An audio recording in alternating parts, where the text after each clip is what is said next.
सूरजपुर गांव में रामू नाम का एक गरीब मजदूर रहता था। उसका एक बेटा और एक बेटी थी। गर्मी के दिन थे। सुनिए जी, गर्मी बढ़ती जा रही है और अपने घर में बिजली का कनेक्शन भी नहीं है। ऐसे में बच्चे बिना पंखे के कैसे रहेंगे? तुम सही कह रही हो, पर मैं भी क्या करूं? सुबह को घर से निकलता हूं, दिन भर काम की तलाश में घूमता हूं, पर कोई काम मिलता ही नहीं। ऐसा कब तक चलेगा जी? घर का राशन भी खत्म होने को आया है। पता नहीं भगवान को हम पर दया कब आएगी। ये गर्मी भी हम गरीबों को ही ज्यादा सताती है। अब क्या ही करें? चलो तुम मेरे लिए कुछ बना दो, फिर मैं निकलता हूं किसी काम की तलाश में। राधा मिट्टी के चूल्हे पर कढ़ाई चढ़ा देती है। तभी उसका बेटा अंशु और बेटी रीता वहाँ आ जाते हैं। माँ, कितनी गर्मी है।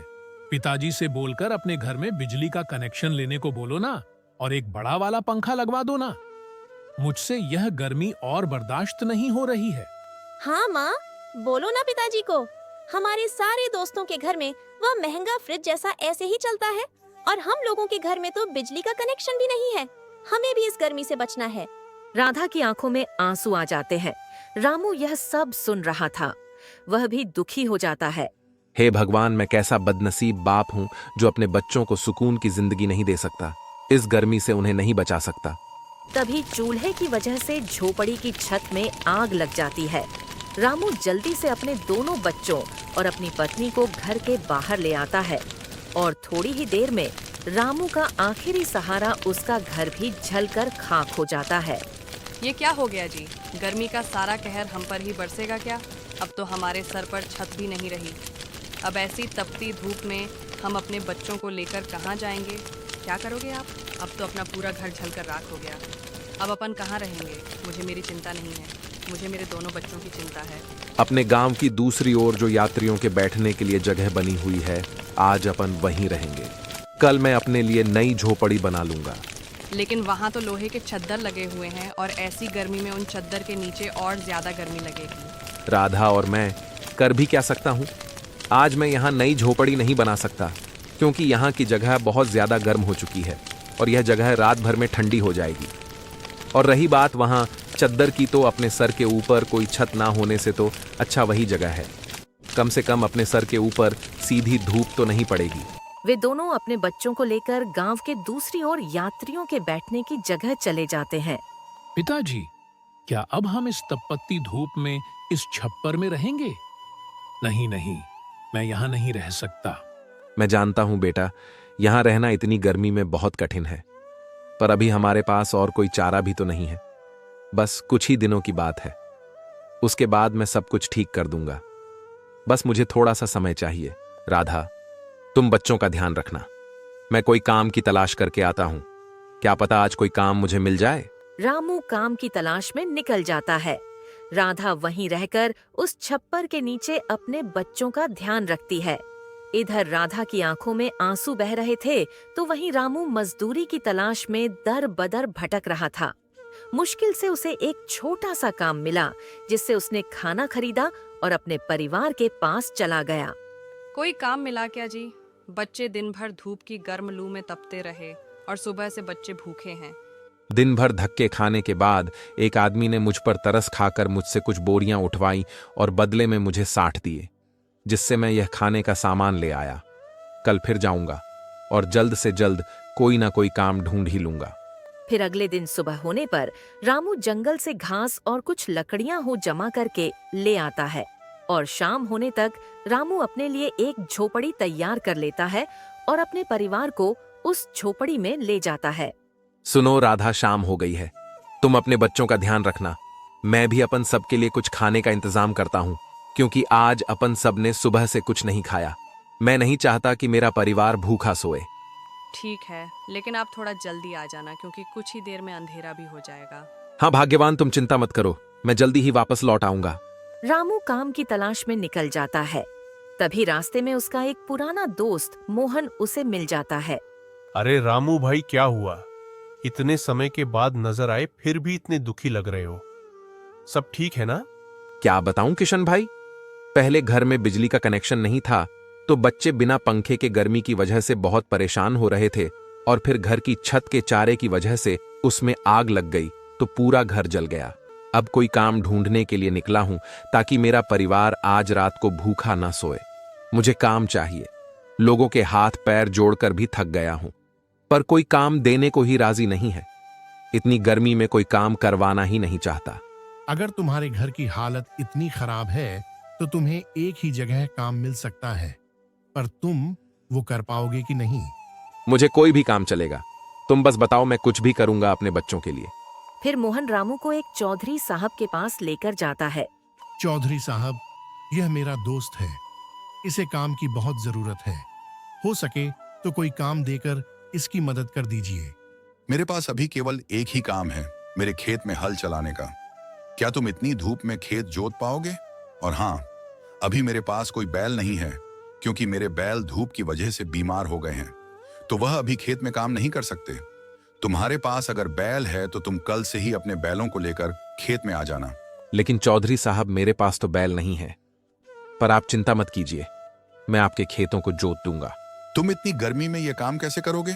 तुम्हें पता है ना दिन भर कितनी लू चलती है, और इतनी गर्मी में तुम हल कैसे चलाओगे? चौधरी साहब, मैं अपने परिवार के लिए कुछ भी कर सकता हूं, आप उसकी चिंता मत कीजिए।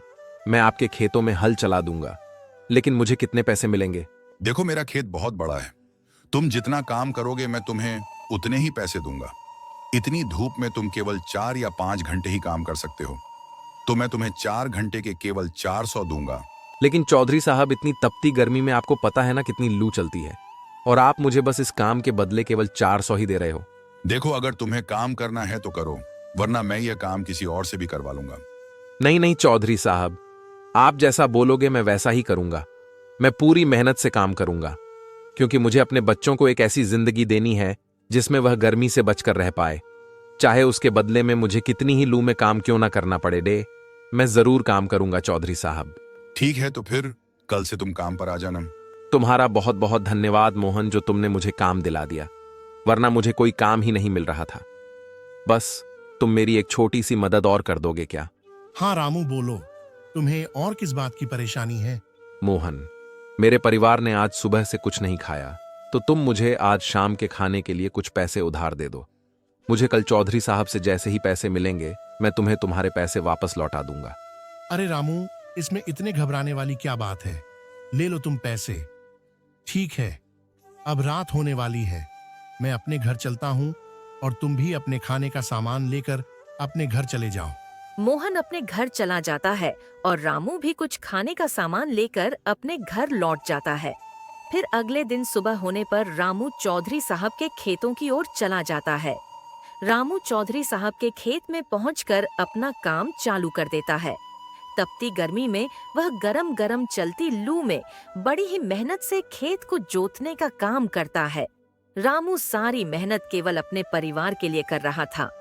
रामू की गर्मी की वजह से बहुत हालत खराब हो चुकी थी, लेकिन फिर भी वो अपना काम बंद नहीं करता।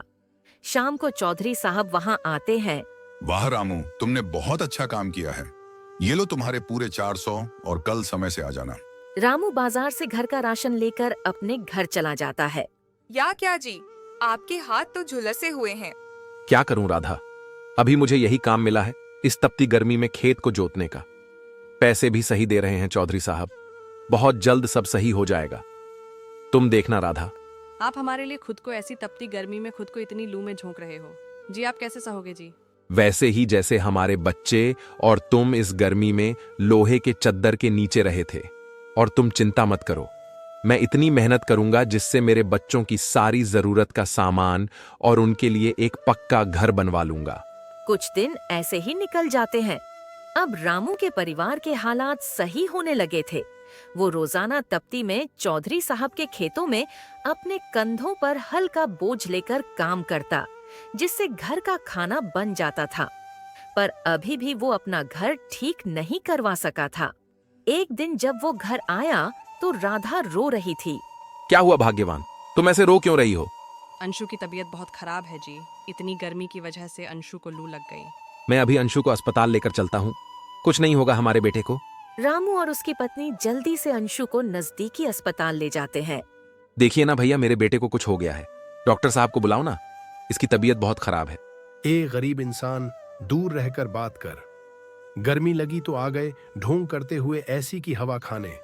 जाओ कहीं और जाकर यह नाटक करो और निकलो यहां से। ये आप क्या बोल रहे हो? मेरा बेटा सच में बीमार है, उसे कुछ हो जाएगा। अब जल्दी से डॉक्टर को बुला लो। हम झूठ नहीं बोल रहे। ठीक है। अगर ऐसा है तो 500 रुपये जमा करवा दो, उसके बाद डॉक्टर तुम्हारे बेटे को देख लेंगे।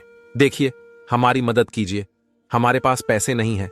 अगर देरी की तो मेरे बेटे की जिंदगी का सवाल है। तो हमने कोई धर्मशाला खोल कर नहीं रखी। जाओ सरकारी अस्पताल में, तुम जैसे मुफ्तखोरों के लिए वही जगह है। रामू बहुत दुखी हो जाता है और अंशु को लेकर सरकारी अस्पताल चला जाता है। एक तो आप अंश को बहुत देर से लेकर आए, इस वजह से यह और कमजोर हो गया है। तेज धूप और गर्मी सहन नहीं हुई इससे, इसीलिए इसे तेज बुखार हो गया है। इसके अंदर पानी की कमी भी आ गई है। इसके खाने पीने का ध्यान रखें, पानी ज्यादा से ज्यादा पिलाए, और हाँ, इसे गर्मी धूप बिल्कुल नहीं लगनी चाहिए। धन्यवाद डॉक्टर साहब। क्या मैं अपने बच्चे को अब अपने घर लेकर जा सकता हूँ? ले जा सकते हो, लेकिन पर इसके सिर पर ठंडे पानी की पट्टी लगा देना और दवाई टाइम पर दे देना, ताकि यह जल्दी सही हो जाए। आप अकेले इतनी मेहनत कर रहे हो जी, मैं भी ऐसे हाथ पर हाथ रखकर नहीं बैठ सकती। मैं भी कुछ तो करूंगी। नहीं राधा, मेरे होते हुए तुम्हें कुछ करने की जरूरत नहीं है। जरूरत है। हम दोनों काम करेंगे जिससे हमारे बच्चे आराम से रह सकें। जब तुमने ठान ही लिया है तो ठीक है। रामू काम पर चला जाता है और राधा भी काम ढूंढने के लिए निकल जाती है। दिन भर घूमने के बाद राधा को एक घर में झाड़ू पोछे का काम मिल जाता है। मालकिन, आप मुझे कितने रुपए दोगे आपके घर में झाड़ू पोछे करने के? मैं तुम्हें पूरे महीने के 6,000 दूंगी। ठीक है मालकिन, तो मैं कल से ही काम पर आ जाऊंगी। आपका बहुत बहुत धन्यवाद मालकिन। राधा अपने घर लौट आती है और फिर ऐसे ही कई दिन बीत जाते हैं। तब रामू और राधा घर पर नहीं थे, तब अंशु और रीता आपस में बात कर रहे थे। तू देख रही है रीता, जब से मेरी तबीयत खराब हुई थी तब से माँ और पिताजी अपने लिए कितनी मेहनत करते हैं। हाँ, अंशु माँ एक नौकरानी की तरह दूसरों के घर में झाड़ू पोछे और बर्तन साफ करने का काम कर रही है, और बेचारे पिताजी तो दिन भर धूप में हल को अपने कंधे पर लिए पूरे खेत में चलते हैं। कितनी लू चलती है, फिर भी पिताजी हमारे लिए वह काम कर रहे हैं ताकि वह हमें इस गर्मी से बचा सकें। दोनों बच्चे अपने माँ पिता की यह हालत देखकर दुखी थे, पर माता पिता खुश थे कि वह अपने बच्चों के लिए कुछ करने वाले हैं। उधर रामू को ऐसे मेहनत से काम करते देख चौधरी साहब रामू से बहुत खुश हो जाते हैं। तुम सच में बहुत मेहनती हो। इतनी गर्मी में इतना काम करना हर किसी के बस की बात नहीं है। इतनी लू में तुम अपने कंधों पर हल लेकर पूरे दिन भर खेत में चलते रहते हो। अरे चौधरी साहब, हर गरीब आदमी अपने बच्चों के लिए ऐसा ही करता है। हम जैसे और भी बहुत से गरीब लोग हैं जो इस गर्मी से मर रहे हैं। बस किसी तरह मेरा एक पक्का घर तैयार हो जाए जिससे मेरे बच्चे गर्मी से बच सकें, क्योंकि झोपड़ी में तो कभी भी आग भी लग जाती है। रामू, तुम्हें एक पक्का घर चाहिए ना? तुम कल से ही अपने घर का काम शुरू कर दो। जो भी खर्चा आएगा वह सारा खर्चा मैं तुम्हें दूंगा। तुम मुझे वह पैसे काम करके बाद में लौटा देना। आपका बहुत बहुत धन्यवाद चौधरी साहब। ऊपर वाला आपका भला करे जो आपने मुझ जैसे गरीब पर इतनी दया दिखाई। आपका बहुत बहुत धन्यवाद चौधरी साहब। कुछ दिनों में रामू का भी एक पक्का घर बनकर तैयार हो जाता है।